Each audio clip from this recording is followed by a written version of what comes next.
Oh, oh, oh, oh, oh, oh, oh, oh, oh, oh, oh, oh, oh, oh. You've got eyes of the bluish, greenish, brownish sky. Hello, everybody, and welcome back to my second channel. How you doing? Good. I hope my acapella performance made your day a little better. Maybe made it worse, but it's all right. It's fine. Today, we are getting back to our roots, going to Am I the A-Hole? All right, I have some good ones. I hope I only read the titles. Let's get to it.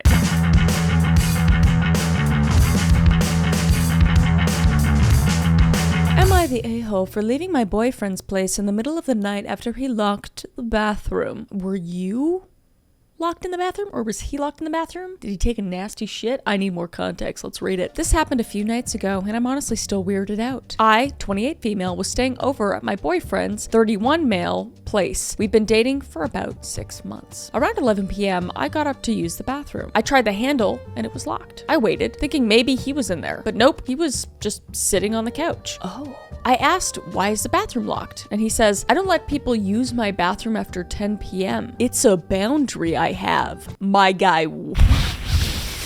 What? I don't even understand. Okay. Calm down. Let's keep reading. I told him I needed to pee, and he just goes, you'll have to wait until morning. Yeah, okay, you gotta go. And by the title, you left, and I think, okay, anyway. At that point, I didn't know what to say. I asked him to unlock it, told him this was ridiculous, and he stood firm. My space, my rules. Yeah, I left, as you should. I wasn't gonna sit there uncomfortable all night. I live like 15 minutes away, so I just packed up and drove home. I didn't make a scene, just said this was too much for me and left. He texted me later, calling me disrespectful, and that I should have talked it out instead of walking out. She needed to piss. What is she supposed to piss her pants and make you feel better? My sister said I did the right thing, but one of my friends said I probably made it bigger than it needed to be and should have just stayed and dealt with it. Again, stayed and pissed her pants or pissed in the kitchen sink. I would have done that. I don't know. Maybe I overreacted. I can't stop thinking who locks the bathroom and tells someone to just hold it. That's not normal, right? Yeah, no, you're not the asshole. He is the asshole. He is the devil. That is insane. It's abuse.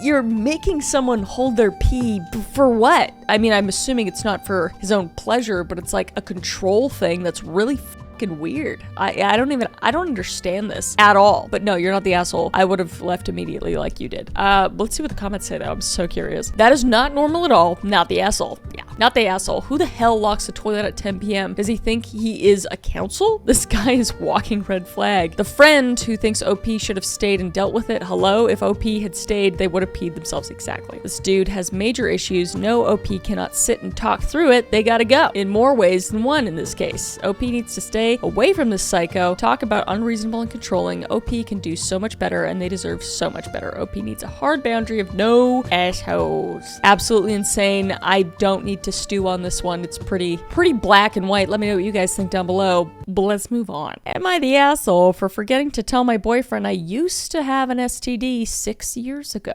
Okay, used to is a key term, I think. But let me just settle in and let's read this puppy. My boyfriend, male 23, and I, male 24, broke up a few weeks ago because I forgot to tell him that I got an STD 6 years ago. We had been dating since mid-December, and he asked to be exclusive boyfriends in mid-March. When the topic of STDs first came up in early January, I told him that I did not have any STDs and that I am on PrEP. He told me that he was clean but not on PrEP. We continued to use protection almost every time. Fast forward to mid-June, my boyfriend and I were relaxing on my couch and watching TV when an HIV testing commercial came on. It occurred to me that I'd never asked him when was the last time he got tested. He told me the last time he got tested was 3 years ago, but he said that it wasn't a big deal because he hadn't been active since his relationship 3 years ago. This immediately alarmed me because not being tested for 3 years is a very long time for gay or bi men. And he told me that he'd fooled around with guys in college after he and his ex-girlfriend broke up. He is bi and I'm the first guy he's ever been in a relationship with. I explained to him that I get tested every 3 to 6 months, and I asked him if he'd be okay with me scheduling testing for both of us so we can both know our status together. He said yes without any hesitancy. Okay, so far very healthy, I think. Fast forward a few days, while we're on the phone, I began to think out loud about the implications of him not knowing his status and let him know that we'll have to reduce private part contact until we get the results from the testing. He seemed alright with everything. Then I remember that 6 years ago, my ex-boyfriend cheated and gave me an STD. Oh, that sucks. I told him this immediately as I remembered. I also explained to him that I got got treated and was cured. Antibiotics kill bacteria as soon as I found out, and that I didn't have it anymore, so there's absolutely no risk of transmission. However, I continued explaining that the body continues making antibodies for a very long time, sometimes even for life, and because STD testing looks for the antibodies, I'll always test positive for this event, though I don't have it. Okay, I don't know enough about this stuff, but okay. He seemed bothered by all of this, but he assured me that everything was fine and we would figure it out. I told him that I'd be willing to send proof of all of this too. Well, when I did send proof of my testing history and information about reinfection, he ghosted me for 3 days. On the 4th day, he told me that he couldn't articulate how angry and dejected he was, and that, quote, by his math, I had lied to him twice. When we first talked about our STD status and when I finally told him. I re-explained everything as explicitly as I could twice, but he continued to ghost me. After a week and a half, we broke up. His last text was, having to go through that by myself sucked and I just don't have the trust to rebuild anything. I appreciate you trying to explain it, but that was too huge of a hurdle to brush aside and move past. I don't know. I don't really know the answer to this one. I think,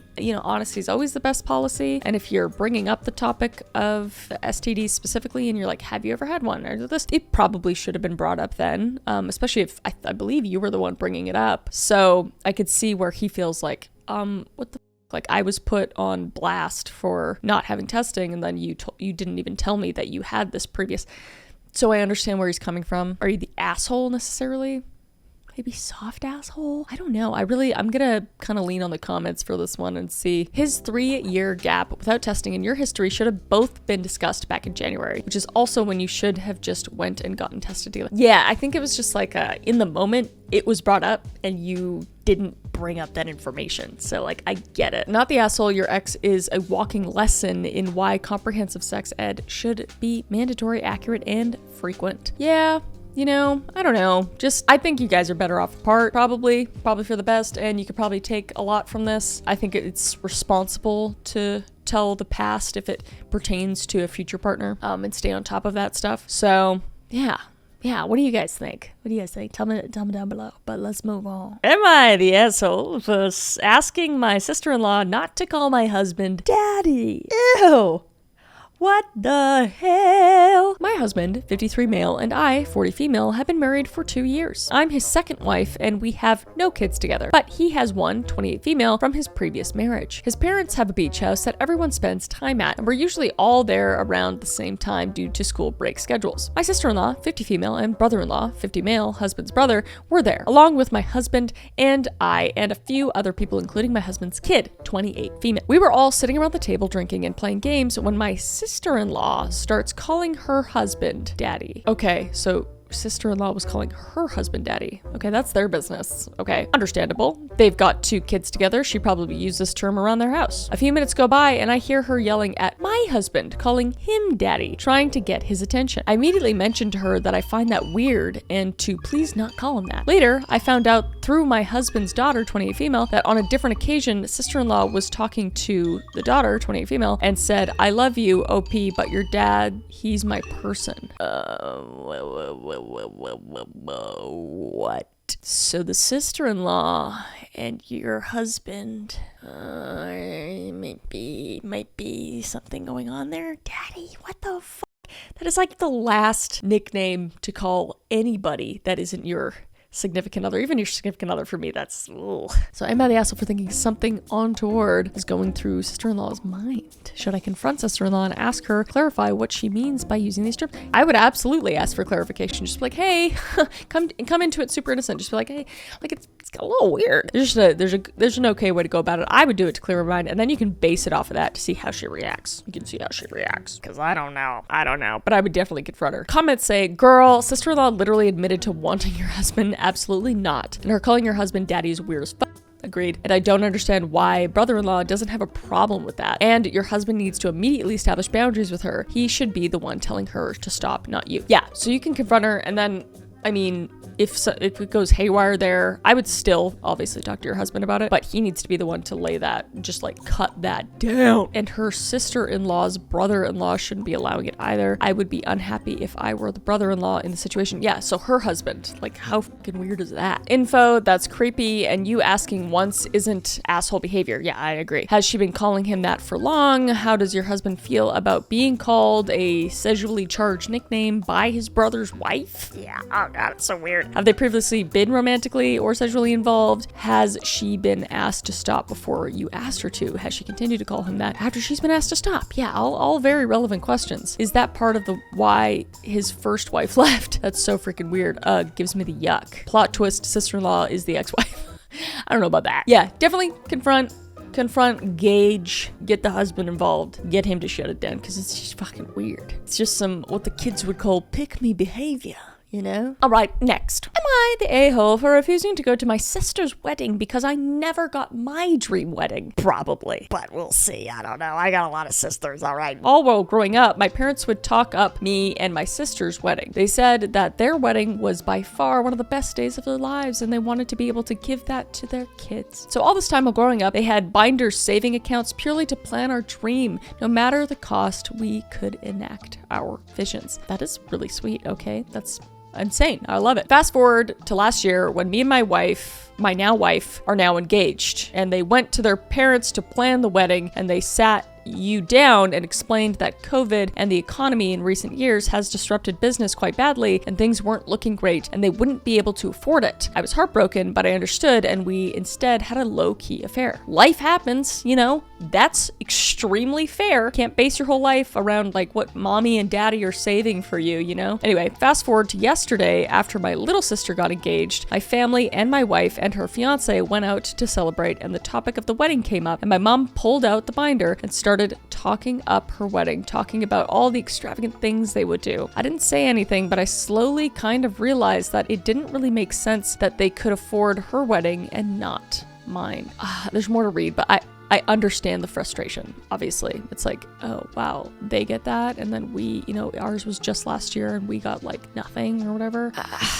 Okay, anyway, when we got home, I confronted my mom, and she kind of dodged it and went, maybe it's for the best you had a more intimate wedding considering the circumstances. I asked what that meant, and she shrugged me off. When my sister approached me to ask if I'd like to be her maid of honor, I flat out told her that I wasn't going to the wedding and explained why. It's not her fault. She got upset and told me I wasn't making her day about me and to grow up. I mean, yeah. And honestly, at this point, I do really feel like a dick, and now she refuses to speak to me. And people are telling me to add that my sister refused to be my maid of honor because she didn't feel comfortable, as it's important to the context. Why wouldn't she feel comfortable?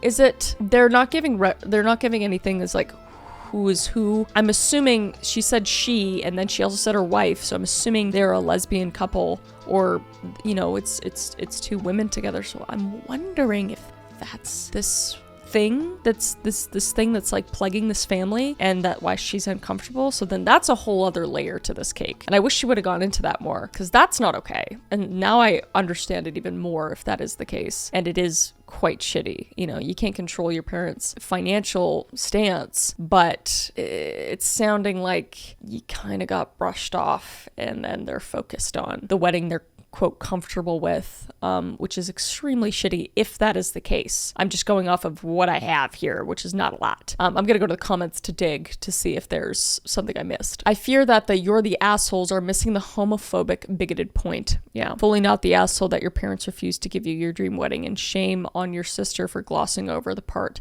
just because she's getting hers. Yeah, with that context, it's like, oh, no, we're flipping it back around. Yes, I think the original post could have been a bit more clear that the parents refused to fund a same-sex marriage. This isn't just a matter of favoritism, which would also be bad, of course. It's giving homophobic and using COVID as an excuse. Yeah, because, I mean, a year's not that long. It's just, yeah. I don't know. I can't say a whole lot about it, but it's just shitty. And I hope you and your wife are super happy and that you can get through this with your family. But I can't even imagine how just uncomfortable and awful that must feel. Yeah, that's really shitty. Let me know what you guys think down below. Am I the asshole for disrespecting my dad after he cheated on my mom? Probably not. And I also can relate to this. Anyway, I'm a 27-year-old female, and I have 2 younger brothers, male 20 and male 22. My mom and dad have been together for 28 years. Mom has had suspicions dad has been cheating. 2 days ago, I tracked him down when he was supposed to be on a work meeting. I live hours away, so I couldn't accompany her. She then calls me crying, telling me that my dad was at a motel room. My brother, who still lives with my parents, heard the commotion, and they decided to accompany her to the motel and confront my dad. They waited outside of the motel for 3 hours before my dad finally walked out. I was on FaceTime, so I could hear everything that went down. Oh my gosh, this is insane. My dad did not deny it. My dad simply kept repeating, let's get out of here. Let's go. Let's go. Who told you I would be here? How did you track me? Did you put a tracker on my car? I lost my shit and started telling my mom to leave him in front of him, as you should, while on FaceTime. My mom was frantically crying. My dad kept insisting for them to leave, and my brothers were simply standing there watching it all go down. Side note, while waiting for my dad to get out of the motel, we realized my dad bought his mistress a brand new car and gifted it to her because a few months prior, my dad purchased a car to do business with it, and we never saw it again. What a massive shit stain of a person. Holy shit. That same car was parked right next to my dad's truck outside of the motel. My dad then initially denied everything. He said it was the very first time he was going to cheat. He swears he didn't cheat and that he was weak. However, I don't believe him a single bit. My mom was heartbroken, and so was I. In that moment, all the love and respect and admiration I had for my father collapsed. It no longer existed. My mom then calls me crying again because the mistress decided to call my mom and tell her that she is so glad we had finally found out about her. She proceeded to describe in detail to my mom how my dad would make love to her. What a f***ing bitch. How my dad would tell her that my mom was fat and ugly. I can't even read this. Oh my God. How my dad would buy her expensive gifts and said some horrible things to her. She kept harassing my mom, so she had to go change her phone number. I hope you take everything in the divorce, honey. Your mom, that is. Holy shit. And she will be able to. This guy is standing on not even thin ice. He's standing on water. And not for long. We still have family trips and we were very close. I then texted my dad a long paragraph telling him I hated him, that he disgusted me, that he was a cheater, that he wasn't a real man, and to never speak to me again because he not only hurt my mom, but he also hurt his children. Today, my dad and brother drove out to town for a work trip. I woke up feeling horrible about telling my dad I hated him. Therefore, I told my brother to let him know I don't hate him. I was just very disappointed. My dad told my brother that he would never speak to me ever again, and he blocked me from everywhere so I don't contact him because I severely disrespected him. You had every single right to send what you sent because you are a child. You are a child to this person. He is your father. Doesn't matter that you're an adult. You can have those feelings and you can stand up for your mom and you can feel like you never want to talk to him.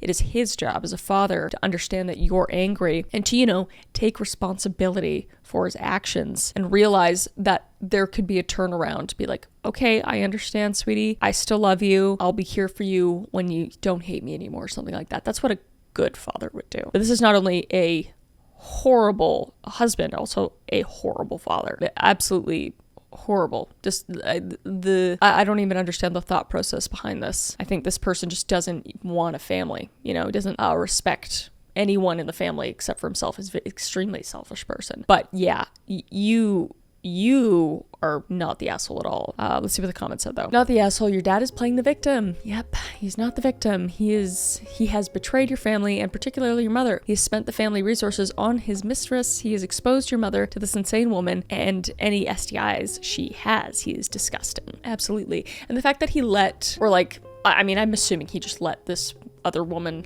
call and harass his wife, which is also disgusting behavior. Yeah, I have no words. Not the asshole. Obviously, your dad didn't just cheat. He clearly emotionally abusive to your mother. Also, buying a car for a mistress is stealing money from your mom. People don't have to stay in a dead marriage, but this absolutely the wrong way to go about it. When he stepped out on your mother to spend time with his mistress, he also stepped out on his children. You can't get time back. Your anger is justified. That's just it. You can sit in your anger for as long as you want to. I don't think you've sat in it for long because this is not that long ago and you're already feeling bad for saying what you did to your dad when you shouldn't be. And it kind of just shows me probably how he has been as a dad and as a partner, and that he does always play the victim. And it's being around people like that, it's it's draining. it's absolutely draining, and those people aren't adding value to your life, you know? So yeah, I don't know where to go from here necessarily, but I would just leave it in his court. I don't think that's your responsibility at this point at all. He's the parent. So, phew, that's a rough one for the last one. My lord.